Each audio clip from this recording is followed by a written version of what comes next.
Hello and welcome to another episode of the Popcorn Conspiracy. I'm Dave G, and joining me today is my co-host. Hello everybody, I'm Kyle.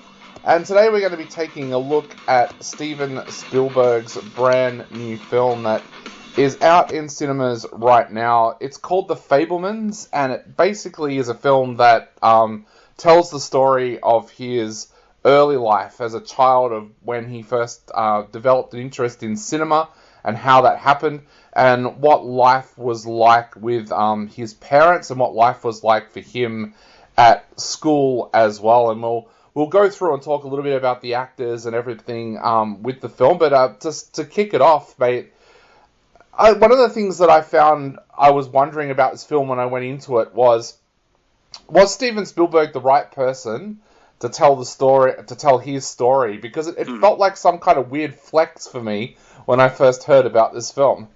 Yeah. I was like, because I thought the same thing, like filmmakers telling their own story and all that. I mean, this isn't the first time. I mean, Kenneth Branagh recently made Belfast, which was a similar story about his own upbringing.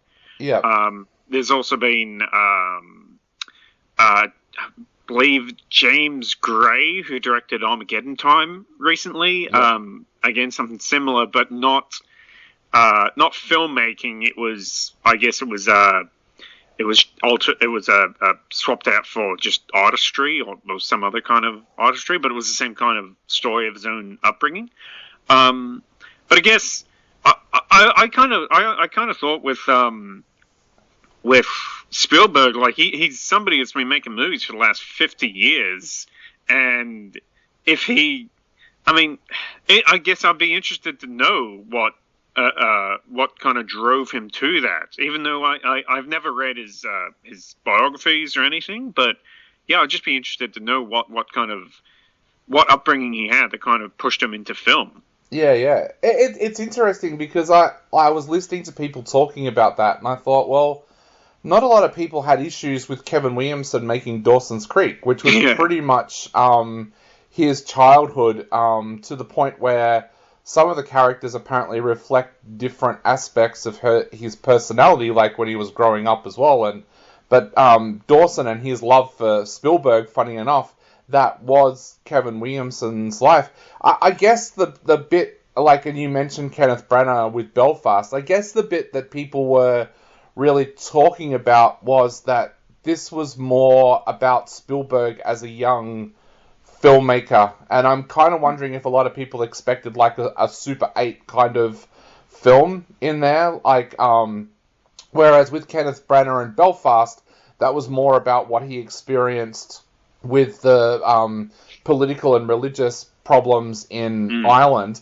But having seen the film now, I'm one of those people that defend this when people go, "Oh, Spielberg, what a wanker for making a film about his own life." It's like, I defend that now because I see this also as a film that explores what it is like growing up with a mother with mental illness. His mother here, played by Michelle Williams, it explores her mental illness and the issues that causes for his family. And I should mention that his father is played by Paul Dano. He also has a kind of uncle slash family friend, Benny, played by Seth Rogen, that plays a big part in this film as well. And I think the film works because it does explore those relationships rather than just, hey, I'm a great filmmaker and this is how I first got interested in film.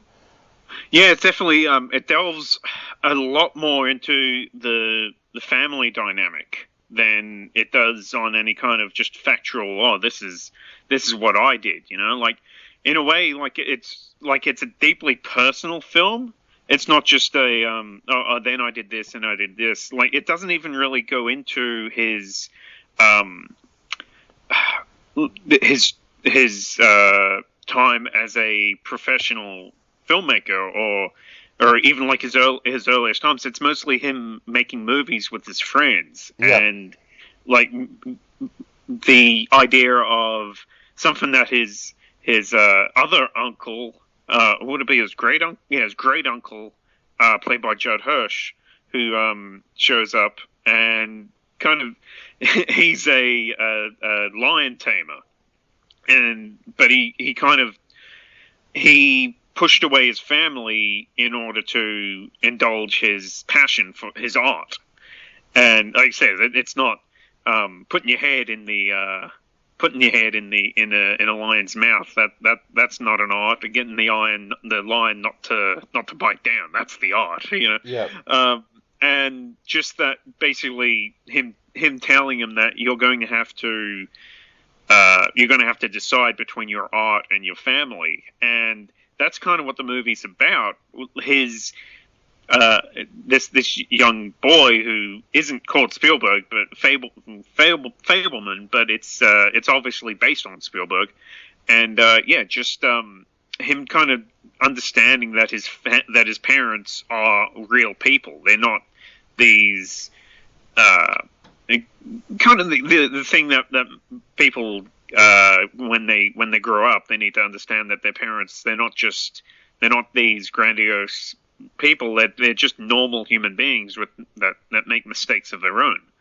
And that's really what the movie is about deeply, and that I thought was a very interesting take with it, and that it was with Michelle Williams and Paul Dano. They both gave amazing performances in it.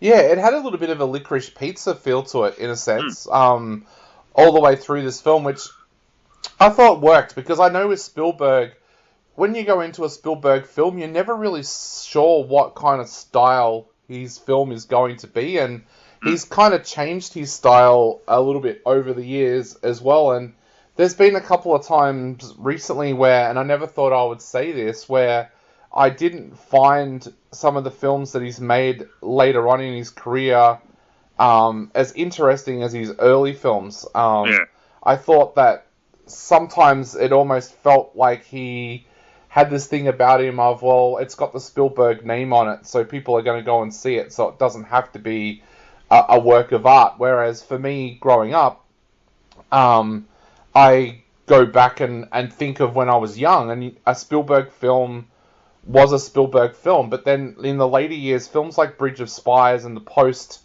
and I guess even Lincoln, to a sense, didn't feel like Spielberg films to me. It was films like the BFG and Ready Player One that kind of felt more like the old Spielberg, where he was being creative.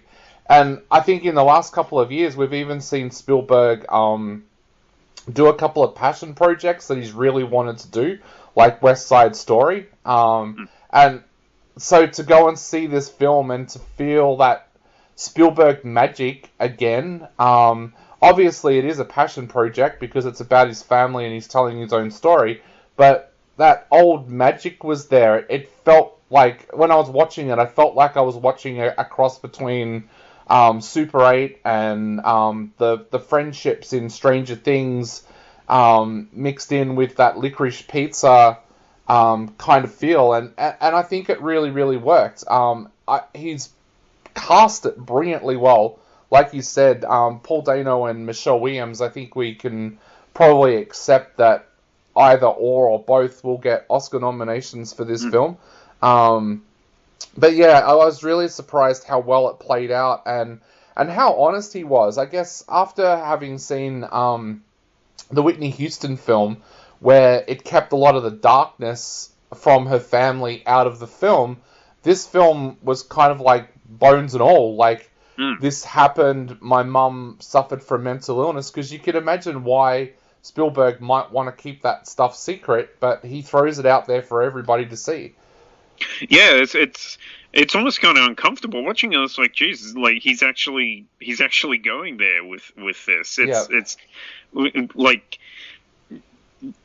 deeply. It was very brave of him, I think, for him to show his parents in a way that you would think, looking at him on the outside, somebody would think, oh, what a bitch, or something about his mother, or something like that. But you can tell by how he's done it and how he's made this movie that he loves his parents. He loves his parents above all else. And from the outside, they all like the American dream family growing up in post-war America, but there was something under the surface that pretty much tore them apart, and he had to deal with this. But it was. I think that because Spielberg's never really been much of a subtle filmmaker. Yeah. He's largely been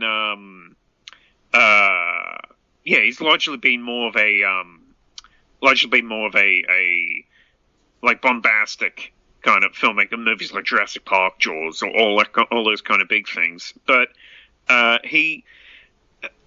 when he's tried to do more subtle things, I think, with few exceptions, something like Schindler's List comes off well, but for the most part, it really comes off poorly. I know that people really said that he was for the color purple, that he really wasn't the right choice for that movie, and because of that, I think it actually kind of helps this movie, because the whole movie has this kind of nostalgic feel to it. The whole thing is you're looking back at this person's life, and so things come off more explosive than they should. What characters are saying to him, or what his parents are saying to him, seem to be more in a regular film. I'd be reading the script. I'd be watching a movie and thinking, well, the script to this is just so fake. Yeah. But it actually kind of works here, because it's no, this is how it just kind of has a feeling of this is how it's being remembered. Yeah.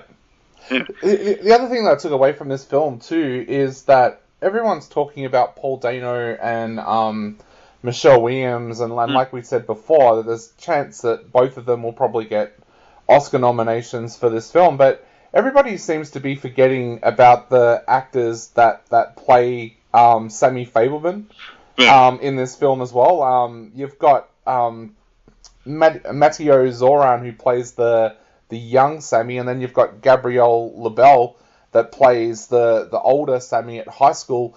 Are they any chance for award success with this as well? Because they pretty much carry this film. I mean, Dano and Williams do brilliant jobs, but those two are pretty much in just about every scene of this movie when it's their turn to be in the film.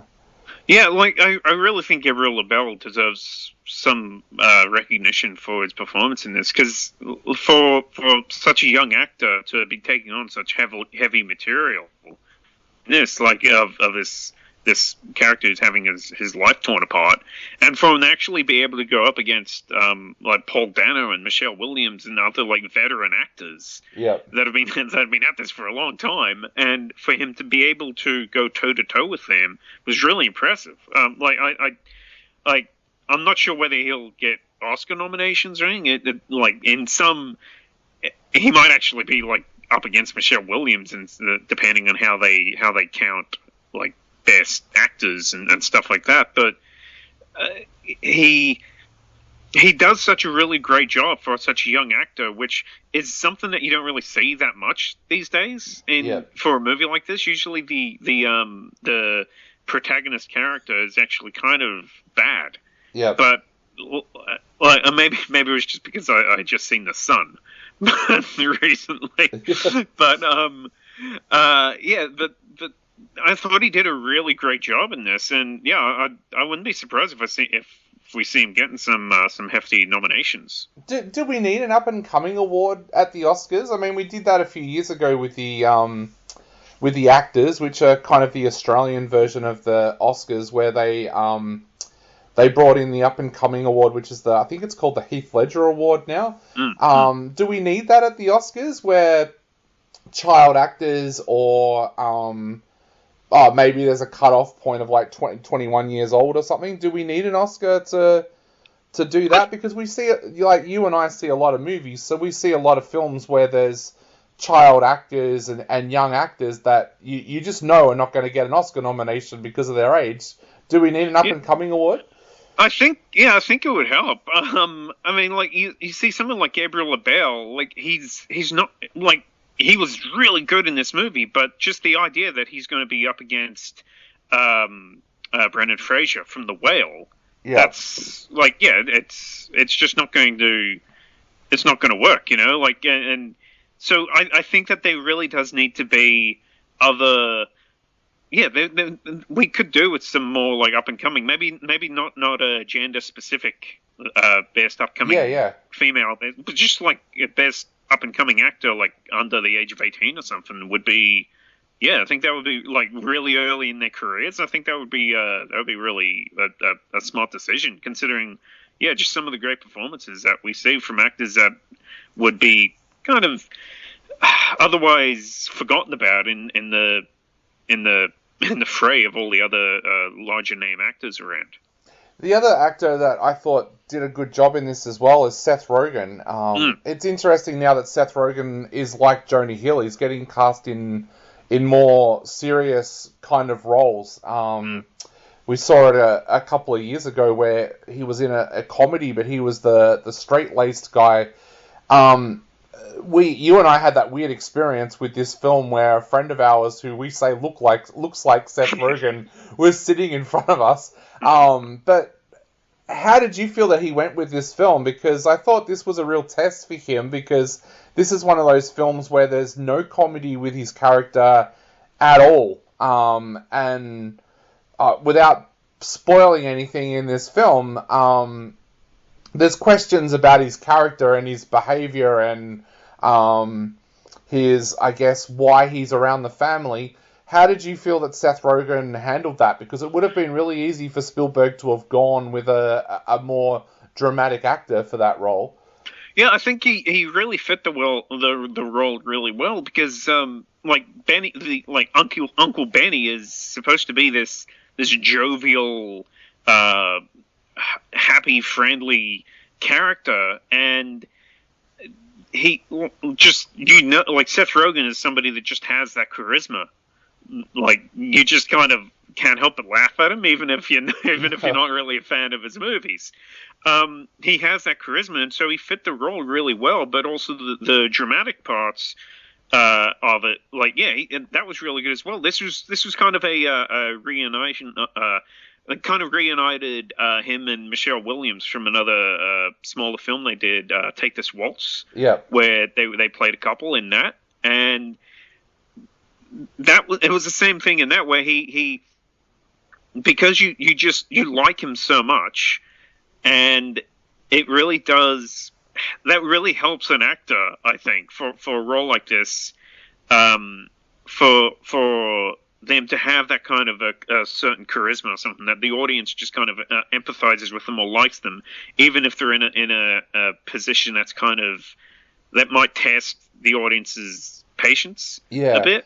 I see it as it must be a real confidence booster for Seth Rogen as well, with his serious side of acting, because it must be a big tick when Spielberg says, hey, I want you to play this role, because it would have been really easy for him to have gone out and got a Joaquin Phoenix or a Paul Rudd or a Ben Stiller, kind of maybe someone that can do comedy that is known for their dramatic acting as well. And instead, he's gone out and got someone who, I think, even though Jonah Hill has made that switch, people still look at those two and go, oh, they're the guys that just did a whole bunch of stoner comedies when they were younger. So I think that'll be a big step for Seth Rogen when one of the world's best directors has approached him and gone, you know what, I want you in this role.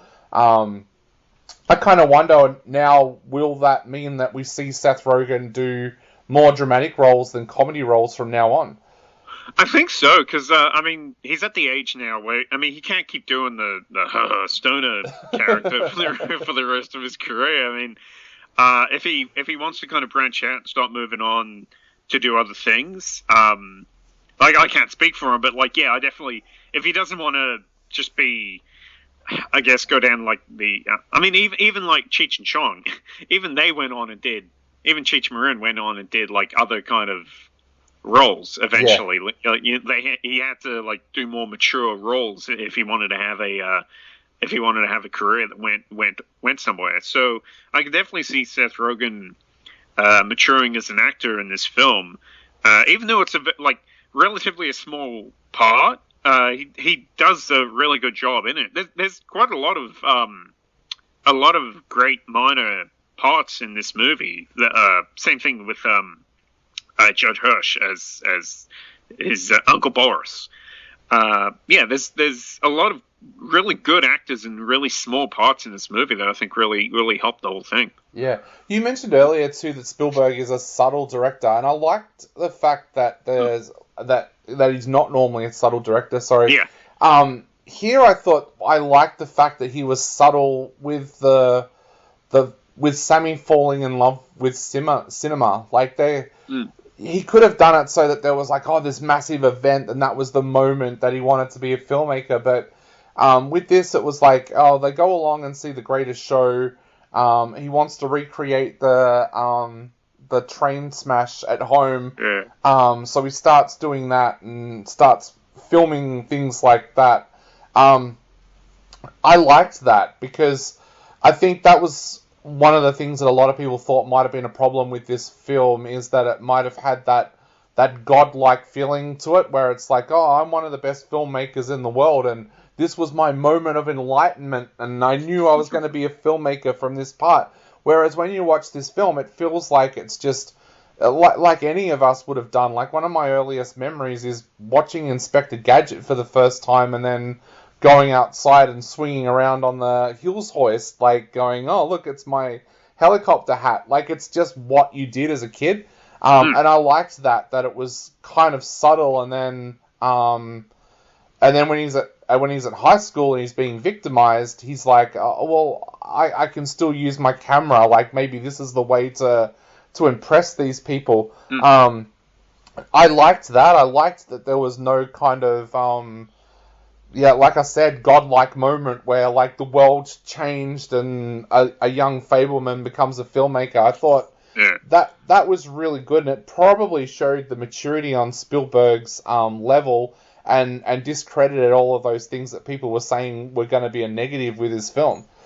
Yeah, I'm really surprised that there wasn't a whole lot of nudge, nudge, wink, wink jokes throughout the film at like casting. Well, I mean, there was some kind of humorous casting, and there were a couple of little gags here and there about like some things that were said.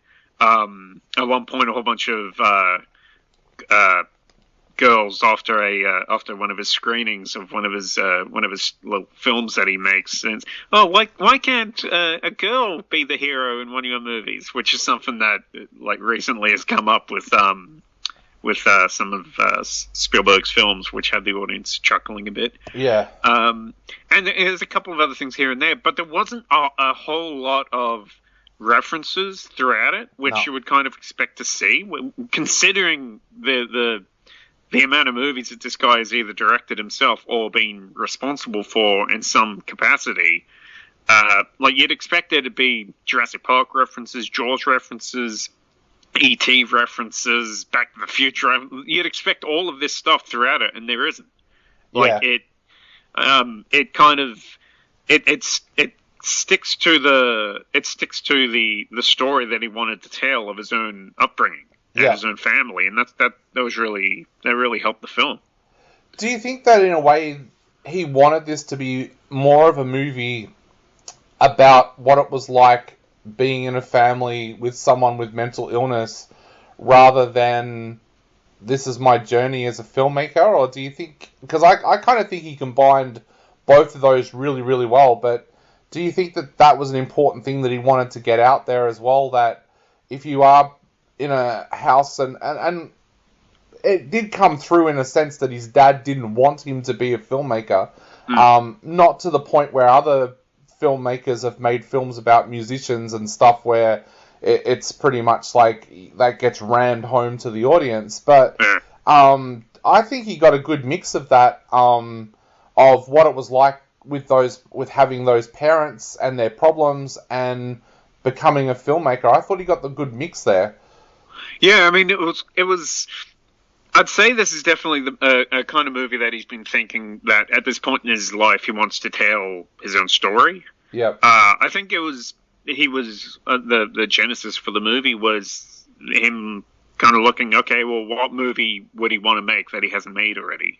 Yep. And what story would he want to tell that he hasn't told already? And I mean, he's been making movies for 50 years, and he's done science fiction, action drama. He's done everything that you can think of, spy movies. He's done everything. And I guess something that kind of looked back at what kind of drove him to become a filmmaker is I think something that was very important to him. And I do like that it's a movie that is about the importance of supporting your children in their passions. Yep. Like, even again, his father, played by Paul Dano, he doesn't look at it as a career, but he's never against being a filmmaker. Like, he just doesn't look at it as a career. Yeah. And that's why he's still presented as such a positive character, because he still does support his son. He just doesn't support his son in his passion quite as much as his mother does. His mother is really pushing her son as an artist, and that's kind of the ebony and ivory kind of thing, the clash in the personalities of his two parents, which goes on throughout the film. But I think that it is a film that's really, that he wanted to make a movie that was about not just telling his own story, but about supporting your kids in being filmmakers, or in whatever passion or whatever it is that they actually that they are interested in, that they can perhaps find a future in it. Definitely. Now, I guess the big question is, what are you going to give this film out of 5, and why? Is this a film that people should go along and see?